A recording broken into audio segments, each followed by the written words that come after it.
Normalement, elle n'est pas favorable. Ils ont toutes les possibilités de nous bloquer. C'est bien évident. Mais il est à proximité de la zone quand même. Il est dans le vert, mais il est à proximité de la zone verte. Bien sûr, mais actuellement, il est dans zone verte. C'est ça. Monsieur le maire, vous avez sûrement dû constater sur le tableau 1 la moyenne des coûts d'installation. En fait, la moyenne là, pour beaucoup, un site là, de population là, que je trouve pas, là. Mais en tout cas, on nous parle tout de même d'un maximum de 612 000 $, mais on nous parle d'une moyenne de 245 000 $. Et est inclus dans ça 34 000 $ pour le terrain. Alors, si vous avez le terrain pour 1 $, alors ça veut dire que cette moyenne-là serait diminuée considérablement. Également, on nous parle de sites de plusieurs endroits, comme en fait de plusieurs régions, comme à Malbaie, il y en a un, des places comme ça. Maintenant, il y a une chose que je n'ai pas trouvée là, rapidement, c'est le coût d'unité par famille. Je ne l'ai pas lu vraiment. Je te dis que je l'ai reçu vendredi, puis je n'ai pas eu le temps de... Il est assez volumineux, mais je l'ai emmené à soir pour donner justement une réponse là, que j'attendais. C'est un premier pas quand même à faire. La première rencontre qu'on a eue, il ne voulait pas du tout.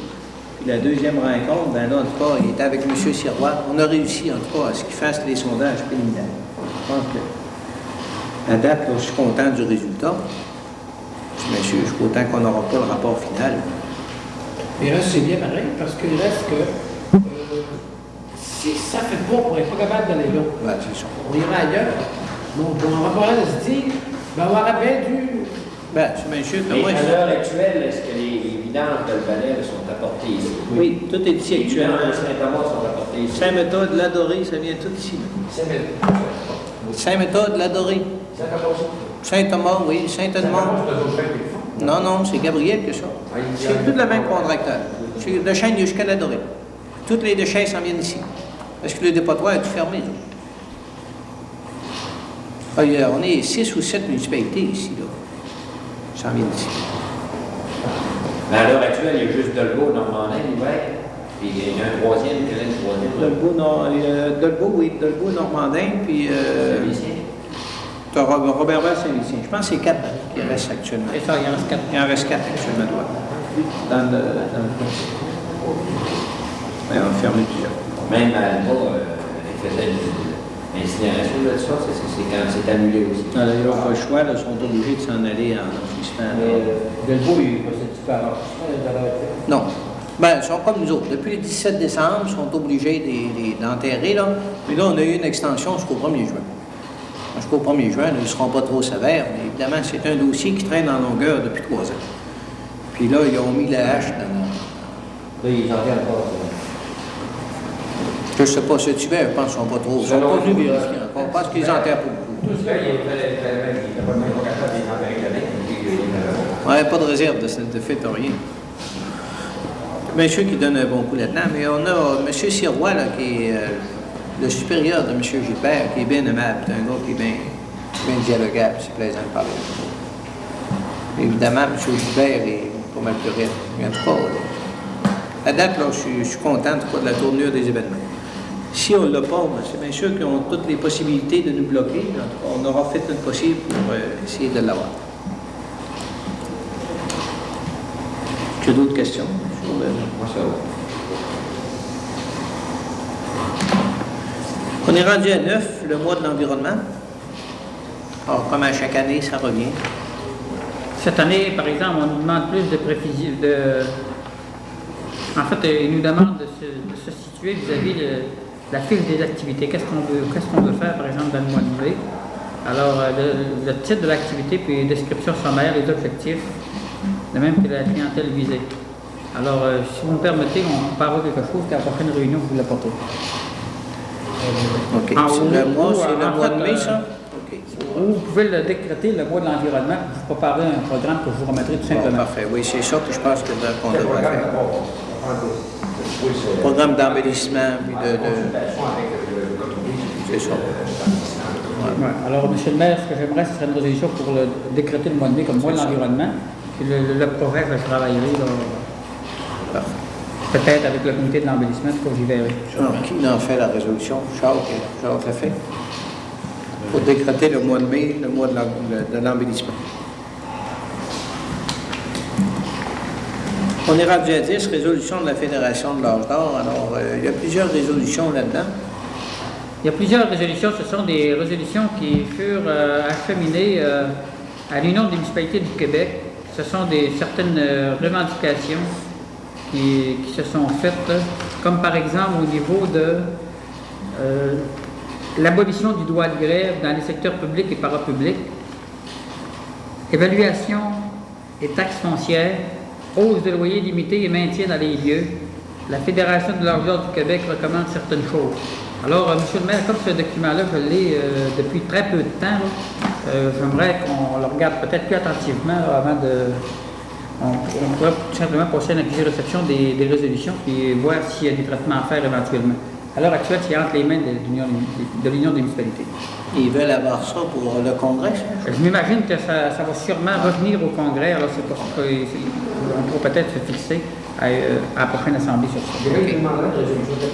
Non. Là, c'est strictement à titre d'information, mais en fait, il va sûrement avoir un débat sur ça. OK. Alors, on saute ce système-là, puis on en prend connaissance plus longuement avant de revenir avec certaines choses. OK. Edith Mons, on a précision sur le coût de l'installation et d'entretien d'une bonne fontaine. Ça a déjà fait partie d'un peu de discussion. C'est Saint-Thomas-de-Dième. Il voudrait être fixé exactement sur le coût d'une bonne fontaine qu'il voudrait faire installer. Alors, suite à votre lettre du 7 février 83, le conseil municipal trouve raisonnable les frais d'installation d'une bonne fontaine sur votre réseau parcourant le rang Saint-Henri de Saint-Thomas, mais aimerait en savoir davantage sur les tarifs qui pourraient s'appliquer pour les prochaines années. En ce sens, nous aimerions avoir une proposition concrète, laquelle proposition peut offrir certaines alternatives. Le tarif annuel de base, les frais d'entretien et de réparation en cas de bris. Doit-on parler de tarifs fixes, peu importe les événements, ou tarifs de base auxquels s'ajoutent les frais imputables en entretien selon ce qu'ils ont été pendant l'année? Bon, en fait, c'est sûr que les frais d'installation, normalement, ça se situe à 1 300 $ près. Maintenant, la question de l'entretien, on l'a déjà fait dans le temps qu'on faisait l'entretien des bonnes fontaines de l'ex-paroisse, mais également, le coût annuel, on en fixait un. Mais là, ça fait 4 ans qu'on ne l'a pas fait, alors je pense qu'il y aurait peut-être à s'arrêter, on m'a dit quel temps que ça prend pour en avoir soin l'automne, les mettre en hivernement, des choses comme ça. Alors, il y a deux choses là-dedans. Ils veulent faire installer une bonne fontaine. C'est accepté qu'on l'accepte, qu'on le pose. Puis ils ont accepté le coût également, qui est d'environ 1 300 $. C'est dans le coin de chez Albert Fournier, ça, hein? L'installation avec la course, ça vaut 1500. C'est dans le coin de chez Albert Fournier, là, ça? Oui, ça doit être dans ce coin-là. Oui, c'est dans ce coin-là, oui. Bon. Alors, d'une part, ils acceptent déjà l'installation, mais là, ce qu'ils voudraient savoir, puis ce qui est bien logique aussi, c'est comment est-ce qu'on va le charger par année pour l'entretien de ça. Si tu es obligé de mettre du postaume là-dedans l'hiver, alors c'est ça qu'ils veulent savoir. Puis également, si un automobile la renverse ou quelque chose de même, qui va payer des coûts? C'est ça qu'ils veulent savoir. Puis si on est obligé de peinturer ça, bien, c'est nous autres qui payent ça ou non. Alors, je pense que tu devrais regarder ça avec Gaston pour établir un peu le prix que ça peut coûter pour l'entretien de ça. Tu sais comment ça prend de postaume par année. Tu sais que 3 ou 4 ans, il faut que ça soit peinturé ou quelque chose de même. Que ça soit déblayé pendant l'hiver. Que ça soit déblayé pendant l'hiver. Parce que Ces choses-là à regarder. nous autres, ceux qui avaient une demande, on nous avait dit qu'on était d'accord en autant qu'ils payent ce que ça coûte. C'est ça. Puis, quand c'est deux, c'est longtemps, mais c'est le modèle avec les bonnes, ça en prend un autre, c'est l'autre qui vont payer, c'est pas le même. Ben, c'est pour ça qu'il faut tout les... Puis c'est normal qu'ils sachent aussi. En fait, ça fait l'objet d'une étude assez spéciale parce que c'est de l'intermunicipal. Ouais. Alors, il faudra regarder quelle est la réglementation possible dans ce cas-là. C'est ça. Alors, vous pourrez en faire l'étude, vous pourrez nous soumettre au conseil. Ça ne doit pas être une urgence, d'abord. Pas pour installer ça dans le mois de mai ou juin. Oui, regardez du bord, où c'est qui doit s'en servir. Ça rend le plus. C'est pas tout le monde peut la demander de s'en servir l'été, les bâtiments ouverts, on pourrait l'apporter, puis on ne peut pas servir à bord comme ça. C'est ça. Oui, ça, c'est une bonne question, ça aussi. Ça. Oui. Alors, il y a toutes ces choses-là qu'il faut regarder. Bien sûr que si se fait une patinoire avec l'hiver, c'est obligé de mettre du costaud pour tes semaines, marche pas. À travailler à peine, s'en servir. OK. On est dans recommandations, toi, je pense que c'est... Strictement protection incendie. Protection incendie. Très bien. C'est toutes les choses là, qu'en faisant l'étude, que ça va sortir, ça. OK. On est rendu à l'item 12 qui est haute correspondance et information et demande. Alors, c'est d'autres. Bon, je vous informe qu'à la suite de la lettre que nous avions eue de M. Jean-Marie Frégon pour une réclamation de 843 et 8 cents lorsqu'il avait brisé son pick-up l'an passé dans la 4 tuyaux. Là. En fait, l'incident s'était produit le 9 mai 82. On avait eu une mise en demeure que vous avez lue au dernier conseil. Et comme nos assurances ont cru bon ne pas répondre, M. Frigon a remis le tout entre les mains de la Cour provinciale aux petites créances pour un montant réduit à 800 $. Alors, les originaux ont été transmis aux assurances en question. En fait, aux assurances qui étaient responsables dans le temps de la municipalité de Normandie. C'est la prévoyance. La Bibliothèque centrale de prêt, réunion d'information sur la convention collective de la BCP samedi le 26 mars 83. Mesdames, Messieurs les maires, à la rencontre du 13 novembre 82, tenue à la BCP du Saguenay-Lac-Saint-Jean, il avait été convenu que l'on tiendrait une autre rencontre d'information à l'attention des maires pour faire ensemble le bilan des négociations. Voulant être fidèles à nos engagements, nous convoquons donc les maires des municipalités du réseau de la BCP à une deuxième réunion d'information sur la convention collective des employés de la BCP. Réunion qui aura lieu à la BCP à Alma samedi prochain, le 26 mars 83, à compter de 10 heures. C'est pas réglé encore, cette convention. Moi, je posais. Ça fait longtemps qu'ils sont en négociation. De toute manière, samedi prochain, on va être au colloque à Jonquière. Alors, c'est samedi-là, samedi qui s'en vient. C'est ça. Alors, on va être au colloque à Jonquière. L'assemblée du 13 novembre, je pense que j'étais pas allé, mais Mme Nadeau était allée, je pense. Oui. Alors, ce serait peut-être bon de lui transmettre la lettre. C'est à quoi que c'est bon d'y aller. Ben alors, je sais que Mme Nadeau est à l'extérieur. Je crois qu'elle est à Québec ou à Montréal. Je pense que c'est à Montréal qu'elle est présentement. C'est ça qu'elle n'est pas ici ce soir, d'ailleurs. Et puis, je ne sais pas quelle est la date de son retour. Le bisbouille aussi. Ah, il y avait des bouts. Après l'Assemblée générale, je crois que je pourrais avoir de grosses questions. Comme Mme Nadeau est pas mal au courant du dossier, on pourrait quand même transmettre la lettre si Mme Nadeau, elle est absente. revenir aujourd'hui. Ouais,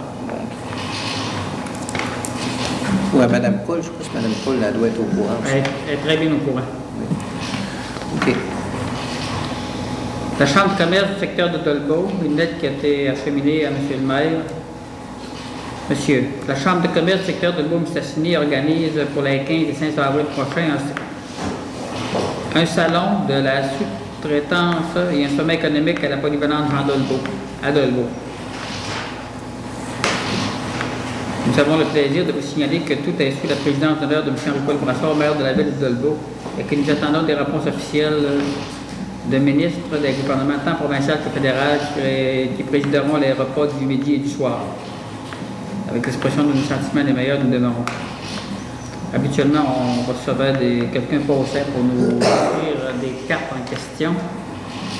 Moi, en ce qui me concerne, je suis déjà allé 2 fois. Moi, pareil, je suis déjà allé. On verra avec le temps. Ils vont sûrement entrer en communication avec nous autres. On va voir le programme également. Là. On ne sait pas le programme. Quelle date il dit? 15 et 16 avril, c'est un vendredi, samedi. C'était pour vous mettre au courant un peu. C'est comme un sommet économique. Là. Il va y en avoir un autre également par le commissariat industriel dans le mois de mai, je crois. Oui, d'autres correspondants? Le ministère du Transport, une lettre que vous allez sûrement juger très importante. La Bouchesse et les chemins subventionnés en hiver. À l'arrivée prochaine du dégel, il y a lieu pour votre municipalité d'être vigilante pour minimiser les dégâts aux routes et les inconvénients aux usagers. À ce titre, je voudrais vous rappeler plus spécialement 3 des conditions de la subvention que vous avez reçue pour l'entretien des chemins d'hiver. 1. On devra effectuer l'entretien d'hiver d'une manière satisfaisante et continue à partir de la première chute de neige jusqu'à la fin de la période de dégel. Le ministère des Transports ne sera responsable ni des dommages, ni des accidents résultant de l'entretien de ces chemins durant cette période. OK, ça, c'est l'hiver, ça. Ça, c'est l'hiver. OK. 3, Printemps, même chose. qui est l'article 8, en fait, Durant cette période, et jusqu'à la fin du dégel. jusqu'à la fin du dégel. Dans les périodes de pluie et de dégel, ainsi que lors de la fonte des neiges, on devra faire des tranchées et autres travaux nécessaires à l'écoulement des eaux pour prévenir tout dommage aux fossés, aux ponceaux et à la chaussée. Dans l'immédiat, l'article 8 est sûrement celui où vous devrez porter vos efforts. Une attention de votre part à ce chapitre réduira les travaux de grattage ou de mise en forme que vous devrez exécuter d'ici la fin de la période de dégel et assurera une meilleure qualité pendant toute la saison estivale. Par ailleurs, les coûts à la municipalité et au public pourront être en partie compensés par la diminution des frais que représentent les réclamations à la suite d'accidents. Veuillez agréer l'expression de mes sentiments les meilleurs. Pour en revenir à ça, c'est que l'accident dont je vous ai parlé tout à l'heure a eu lieu le 9 de mai. Alors nous autres, la première chose qu'on avait faite, on avait dit, adresse-toi au ministère des Transports parce que les chemins sont plus sous notre contrôle. Le ministère du Transport, eux autres, ont jugé que c'était pas de gelée encore. Alors ils ont dit que c'est la municipalité qui est responsable. Alors là, présentement, c'est les assurances de la municipalité qui débattent ça. C'est eux qui fixent ça sur la période de début, c'est pas la Bon, ça répond C'est très Seigneur. bien. Cette lettre-là répond très bien à des questions qu'on s'est posées aujourd'hui. Justement, Gaston, on a parlé aujourd'hui. Il y a des gens qui appellent, bon, il y a de l'eau dans le chemin, le chemin est vilain. Bon, où s'arrête notre responsabilité, où elle commence? Ben là, c'est bien clair, les chemins que le gouvernement nous subventionne, tous les chemins des rats, ben jusqu'au temps qu'il ne fait pas beau, que c'est pas de gelée, c'est la municipalité qui en est responsable. Mais quand c'est des artères qui sont entretenues par le gouvernement, en somme, les chemins que Fernand Boilard entretient actuellement, c'est le ministère qui s'en occupe. Comme la grande route ici à la Saint-Méthode, quand même qu'il y a de l'eau dans les caves des maisons, à cause que le fossé est plein de glace, c'est pas à nous autres de s'en occuper. Ça, je le dis, parce qu'il y a des gens qui écoutent sûrement. Là. C'est ça qui arrive. C'est lui qui doit déblayer là, ces calvettes, En un mot, je veux dire le grand rang de Normandin et la route de Panel. Ouais. Puis le chemin qui, Le grand rang vers Saint-Thomas qui aussi. part Vers des 4 Saint-Thomas. chemins vers Saint-Thomas, il y a justement eu un problème hier soir. C'est moi personnellement qui ai eu un appel parce que M. Boulanger était à travailler dans un autre secteur. Là. Et puis il y avait de l'eau qui avait passé par-dessus le chemin, puis là il y avait de la slough, puis passablement épais. Alors, comme je n'avais pas de signaux à les mettre là, je suis allé avec la sûreté municipale et puis nous avons fait appel à M. Mignot qui est venu avec son camion déblayer ça. Et par la suite, c'est la sûreté du Québec qui s'est rendue sur les lieux parce que c'est leur bout de chemin. Mais dans un premier temps, je pense que c'était un petit peu Pour normal. assurer une Oui, sécurité. ça, c'est- C'était pour assurer une sécurité. Oui, je veux dire, là, une sécurité, mais je parle de chemin, mais là, pour aller, la route pour aller à Saint-Edmond, à partir du coin du Renard, est-ce que c'est notre responsabilité? À partir du À partir du coin du Renard, La sortie de Saint-Edmond est par le Renard. La sortie de Saint-Edmond officielle, est-ce qu'elle est? Non, partir de l'Encan, aller en fait au pont de Saint-Edmond, là, ce n'est pas la municipalité parce que le contrat est donné à quelqu'un d'autre, c'est un accès. C'est une sortie de Saint-Edmond. Oui, c'est un accès à Saint-Edmond. C'est pas nous autres qui en est Non, responsable. c'est pas nous autres qui en est C'est responsable. uniquement les routes. C'est comme que la le rang gouvernement vers subventionne. Saint-Thomas, c'est le grand rang vers Saint-Thomas. Tout Saint-Cyril, Grand rang vers la Saint-Méthode. route pour aller à Albanel, C'est ça. puis le petit bout pour aller dans le du Renard pour aller à Saint-Edmond. C'est ça. Ça, c'est pas. C'est-à-dire que la prévention puis ou des accidents, il n'y a rien qui empêche le monde d'en faire. Il reste que déboucher le fossé, tout ça, ça c'est le ministère. C'est ça que je vais te comprendre. Là. Il reste le contracteur, lui. Le contracteur a sûrement de responsabilité parce qu'après qu'il est venu là, pour déblayer le chemin, là, de la slough qu'il y avait, là, il a retourné et puis il est revenu qu'un odeur pour déblayer le bord du fossé. Alors, c'est sûrement parce que ça fait partie de ses responsabilités. Le contracteur a ça d'inclus dans son contrat avec le ministère. Comme chez Boilard, il faut qu'il nettoie avec ses fossés, il faut qu'il débouche jusqu'aux entrées de calvite. Quand la calvite est gelée, ben, ce que tu veux, ils ne peuvent pas rien faire. Il a entendu M. Lyon de la de ses calvettes. De geler ses calvites, ça fait probablement qu'ils doivent être obligés de faire ça. Oui. Oui. Alors, je pense que la lettre arrive à point, puis c'est bien clair. Puis M. Boulanger, là, ce serait bon peut-être d'en avoir une copie pour savoir exactement. Là, parce qu'il y a beaucoup de gens qui t'appellent à ce sujet-là. C'est au tannant de répondre. En parlant de ça, comme ça, quand on les traverse à nouveau, là, on est responsable de ça. La même chose. Juste Oui, autant que c'est pas de gelée, c'est des routes subventionnées. Le gouvernement nous paye Puis pour ça. la date du dégel, c'est eux autres mêmes qui la fixent. À un moment donné, ils disent cette année, ça venir, telle date, c'est pas fixe. Il n'y a pas une année pareille, je pense. Le plan de matériel, le beau temps qu'on a pris, il n'a pas plus bonheur. Parce qu'à l'heure actuelle, là, les charges de vannes, de camions, c'est diminué. Oui, depuis minuit hier au soir. Ils Oui, vont on se fait. peut-être sur cette date-là, la date de la reprise du transport normal. Bon, en fait, non. Les années passées, on s'est toujours arrêté au moment où le premier grédage se fait dans les rangs. Alors, c'est pour ça que nous autres, on est sur l'impression que le 9 de mai, la municipalité n'est pas responsable. Parce que je serais énormément surpris que le grédage n'ait pas passé dans les derniers jours d'avril. Là, vraiment, il va passer dans les routes, il va arriver à leur c'est la moitié de la construction. Ah oui, quand En même. parlant de traverse à niveau, là, la ville du Grand Nord, là, ça va On va être pas y aller dans des rapports qu'ils avaient. parce que là, ça commence à... Commence à brasser pas mal. On s'en trouve de la ville. Ça brasse, c'est tout. D'autres vont aller regarder ça, puis ils ça. Ça brasse présentement, je vais à Grande Route aussi. Je dis que la voie ferrée, là, elle commence à être ça. Très jeunesse. C'est pas en fait à... Je pense qu'au printemps, on va avoir une rencontre avec le nouveau divisionnaire. Là. D'ailleurs, c'était au programme de le rencontrer. Ce qu'on avait fait il y a 2 ans, ou l'an passé, il y a 2 ans. Ça avait donc bien fait. Cette année, on va aller le rencontrer justement pour le connaître, puis lui parler de tout ça. Monsieur le maire, pour en revenir à la situation que M. Boulanger parle, là, c'est que présentement, si on se rend compte qu'il y a des camions qui circulent avec du gravier, puis que ça semble trop chargé, c'est notre responsabilité d'envoyer qui de droit à les arrêter. Non, mais il va peut-être s'en faire d'autres, là. Alors, à ce moment-là, nous autres, quand on est, il s'agit d'être avertis, puis il y a peut-être également une certaine surveillance à faire en ce sens-là. Pardon? Ah, c'est bien sûr, c'est bien sûr. Quand ils ont commencé l'autre jour, ils s'attendaient d'avoir besoin de faire 25 à 35 voyages. Mais bon, ça, c'était... Mais ça n'a pas de contraire, ça s'est mis à développer, puis ils sont mis à compter. On fait autre chose. Là, il va falloir qu'ils recommencent. Sur que j'ai dit à dormir, l'après-midi.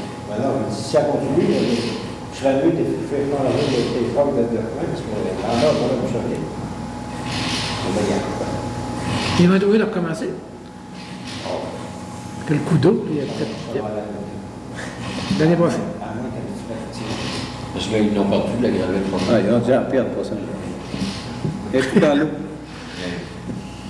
Les radios, je On peut partir avec. fais le chez vous. OK. Est-ce qu'il y a d'autres correspondances? Le ministère de l'Environnement, en fait, c'est plutôt au niveau de l'urbanisme, c'est que si un cultivateur veut avoir un permis quelconque, c'est qu'on doit le référer également à demander un permis auprès de l'environnement. On devrait être transmis à l'urbanisme. Oui, mais c'est adressé à nous autres. Travaux d'aqueduc, la rue Roy. Nous avions demandé au ministère de l'Environnement d'accepter les plans et les devis, et puis c'est accepté. Et également, à l'intérieur de ça, nous avons des recommandations là, pour faire des tests au printemps.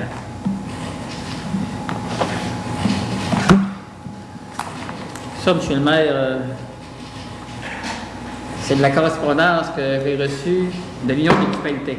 En fait, l'Union des municipalités, il y a divers services, et puis ça fonctionne énormément, puis on dirait qu'à ce temps-ci, je ne sais pas si c'est parce que le congrès s'en vient, là, puis également le colloque qui a lieu à Arvida, Jonquière, mais nous avons reçu énormément de documentation à titre d'information. Non, il n'y a pas de cotisation à demander. Également, il y a des demandes de renseignements. Ces demandes de renseignements-là, c'est plusieurs feuilles avec plusieurs questions. Alors, ça a été commencé par les secrétaires, et puis ça devra être terminé par moi-même, parce qu'il y a des questions qui sont un petit peu plus difficiles, ou que c'est moi qui en... C'est normal qu'il y ait tellement de questionnaires, parce que vous savez qu'actuellement, là, avec l'Union des conseils de comté, là, c'est très difficile de faire le point. La chicane est un peu prise entre les deux. Assez que l'Union des conseils de comté a réussi à sortir la charte de l'Union des municipalités régionales de comté. Alors, je peux vous dire que l'Union des municipalités n'est pas contente de ça.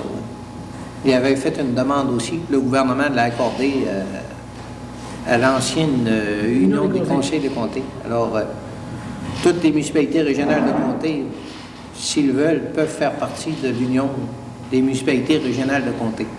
Alors, l'Union des conseils de comté disparaît. C'est l'Union des municipalités régionales de comté maintenant qui prend la place, à l'intérieur de laquelle toutes les paroisses rurales sont incluses. Tu sais, ils payent une cotisation, ils sont inclus. Ils sont, Alors, ils sont accaparés, oui. la chicane est prise énormément dans ce domaine. C'est une affaire de 2 ou 3 ans à se régler, je pense bien. Puis évidemment que l'Union des municipalités, ils ont plusieurs permanents dans leurs édifices, là, tandis que l'Union des conseils de comté n'avait seulement qu'un permanent, mais ça fait longtemps qu'il est là. J'ai l'impression qu'il essaye à protéger son ouvrage ou sa place. En tout cas, il y a des gros pourparlers qui se font entre les deux, mais c'est pas prêt d'accrocher, je pense pas. Les municipalités rurales ne veulent pas s'associer aux villes. Pas pour le moment. Présentement, l'Union des municipalités travaille également sur le dossier concernant le fameux transfert minimum, là, Ouais. parce qu'il a été reconduit pour l'année 83 avec 75 84 avec 40. avec, oui, justement ça. Maintenant, là, il y a une étude qui se fait pour parce qu'ils veulent que le gouvernement paye davantage. Il y a le bilan des activités réalisées en 82 au sein du service de la fiscalité, entre autres les rôles de valeur locative que l'Union des municipalités veulent que ce soit aboli ou changé pour d'autres formules. D'ailleurs, nous avons rencontré M. Jean Bélanger à Mistassini, M. le maire et moi-même, puis il en était question. Allocution de conférence à la journée d'études de l'Association des cadres financiers municipaux, mais ça regarde plutôt moi-même et des gérants là où il y a des gérants. C'est sûr que mon nom ne paraît pas dans ça comme présent, là, parce qu'il ne faut pas aller. On ne peut pas aller à tout. Également, il y a eu une convocation pour se rendre à une journée à Alma. Ça avait été convoqué par le gérant de la ville de Dolbeau, M. Jean-Paul Binette. C'était vendredi dernier. C'était en regard avec les relations de travail. Maintenant, nous autres, notre convention collective est signée. Je ne dis pas que ça n'aurait pas pu être important quand même. Cependant, ça m'intéressait moins. Et j'avais des choses à faire dans le bureau ici. Alors, ça va pour la correspondance. On passe à l'item variant. À A, la convention collective. Bon, c'est seulement pour vous aviser que les dossiers, les documents sont sortis. Alors, il s'agira de les vérifier bien comme il faut pour voir si ça correspond avec ce qu'on a offert. Ensuite de ça, on sera précis. Ah, c'est M. Noël qui les a mis? C'est monsieur. Qui est susmédic. Oui, OK. Bon. Ah, c'est une bonne affaire. J'avais peut-être ajouté à l'item B les rôles de valeur locative. Évidemment que je ne sais pas si on ne devrait pas faire un ajournement ce soir pour se reprendre lundi prochain. Parce qu'on a jusqu'au 31 mars pour décider si vraiment on fait faire notre rôle de valeur locative pour l'année 84. Mais évidemment, il faut que ça se décide publiquement si on les fait faire ou non. Monsieur le maire, je vous suggère de fermer l'Assemblée et puis à la suite d'une rencontre avec les membres du Conseil dans les prochains jours, il y aura lieu de convoquer une Assemblée spéciale plutôt. Ou encore une Assemblée spéciale parce que ce sera la dernière en mars lundi prochain. Lundi, je suis pas ici. Ce sera une assemblée spéciale à laquelle serait traité strictement de ça. Okay. Elle pourra durer 5 minutes comme elle pourra durer une demi-heure, ça dépend. Actuellement, on a demandé à notre greffier de nous sortir un peu des coûts, là, pour essayer un peu qu'est-ce que ça donnerait. Il y a un travail qui est quand même très avancé. Il a passé une journée avec M. Bonneau de l'évaluation pour regarder qu'est-ce que ça donnerait.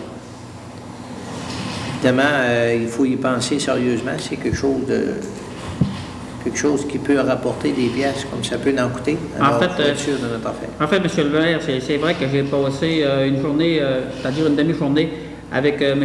Bonneau. Également, suite à un travail sur lequel on s'était entendu, là, comment faire pour voir si ça peut être intéressant ou pas, parce que c'est pas sûr que ça peut être intéressant, là, comme c'est pas sûr que ça ne l'est pas. Alors aujourd'hui, j'ai fini de travailler sur ça, il était 6h30 ce soir. Alors je vais être en mesure de vous donner un peu d'informations tout à l'heure. Et à l'Assemblée spéciale, je vous soumettrai le tout plus précis, parce que également, je vais avoir une autre rencontre avec M. Bonneau. Parce qu'en fait, je pense que c'est extrêmement sérieux. Ça fait déjà quelques fois que vous l'apportez, M. le maire. J'ai pris ça vraiment au sérieux, mais c'est parce que c'est sérieux qu'il ne faut pas aller trop vite quand même. Que vous êtes satisfait de ça?